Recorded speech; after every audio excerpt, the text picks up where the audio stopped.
Daily മീഡിയയിലേക്ക് സ്വാഗതം. ഇറ്റലിയിൽ മാഫിയ ഡോണായി മാറിയ കന്യാസ്ത്രീ പിടിയിലാകുമ്പോൾ പുറത്തുവരുന്നത് ഞെട്ടിക്കുന്ന വിവരങ്ങളാണ്.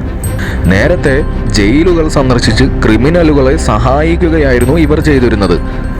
സാത്താൻ സേവയും മയക്കുമരുന്ന് കച്ചവടവുമായി വളർന്ന ക്രിമിനൽ സംഘത്തെ പോലീസ് പിടികൂടിയപ്പോൾ ഒടുവിൽ ഈ കന്യാസ്ത്രീയും പിടിയിലായിരുന്നു.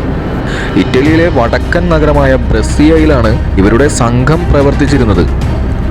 സിസ്റ്റർ അന്ന ഡൊണേലി എന്ന കന്യാസ്ത്രീയാണ് ഇപ്പോൾ അധോലോക സംഘത്തിനൊപ്പം പിടിയിലായിരിക്കുന്നത്.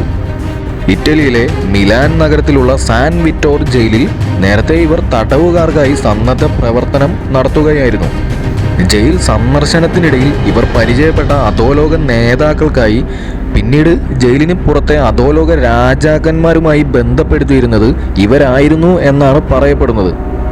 57-കാരിയായ ഈ കന്യാസ്ത്രീ മിലാനിൽ സാമൂഹ്യ സേവന മേഖലകളിൽ ഏറെ പ്രവർത്തനങ്ങൾ നടത്തിയിരുന്ന വ്യക്തിയാണ്. ഇവർ നടത്തിയ സേവന പ്രവർത്തനങ്ങൾക്ക് മിലാൻ നഗരത്തിൻ്റെ പരമോന്നത പുരസ്കാരമായ ഗോൾഡൻ പനേട്ടോൺ നൽകി ആദരിച്ചിട്ടുമുണ്ട്.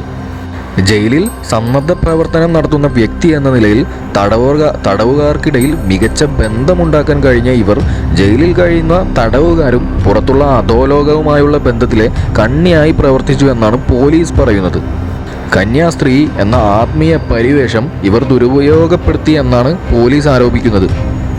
ജയിലിൽ കഴിയുന്ന ഒരു കുറ്റവാളിയോട് അയാളുടെ കൂട്ടാളി ജയിലിന് പുറത്ത് നിന്ന് നടത്തിയ ഒരു ഫോൺ സംഭാഷണത്തിൽ നിന്നുമാണ് കന്യാസ്ത്രീക്ക് അധോലോകവുമായി ബന്ധമുണ്ടെന്ന സൂചന ലഭിച്ചത്. തടവുകാരനോട് കൂട്ടാളി പറഞ്ഞത്, താങ്കൾക്ക് എന്തെങ്കിലും ആവശ്യമുണ്ടെങ്കിൽ അത് നമ്മുടെ സിസ്റ്റർ അന്ന ഡൊണേലിയോട് പറഞ്ഞാൽ മതിയെന്നും അവർ നമ്മുടെ സ്വന്തം ആളാണ് എന്നുമായിരുന്നു.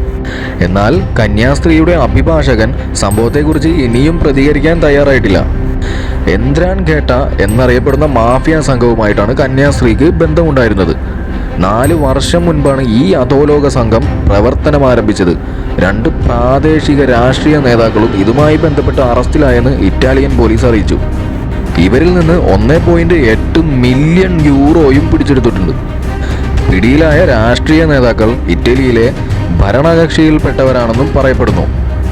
എന്നാൽ ഇവരുടെ വിവരങ്ങൾ ഇനിയും പുറത്തുവിട്ടിട്ടില്ല. അനധികൃത പണമിടപാട്, നിയമവിരുദ്ധമായി ആയുധങ്ങൾ കൈവശം വയ്ക്കൽ, മയക്കുമരുന്ന് കച്ചവടം തുടങ്ങി നിരവധി കുറ്റങ്ങളാണ് പ്രതികളുടെ മേൽ ചുമത്തിയിരിക്കുന്നത്. ഇറ്റലിയിലെ ഒരു പിന്നോക്ക മേഖലയായ കലാബ്രിയയിൽ പ്രവർത്തനം ആരംഭിച്ച എന്ത്രാൻ ഘേട്ട എന്ന അധോലോക സംഘത്തിൻ്റെ പ്രവർത്തനം ഇപ്പോൾ ഇറ്റലിയും കടന്ന് യൂറോപ്പിലാകെ വ്യാപിച്ചിരിക്കുകയാണ്.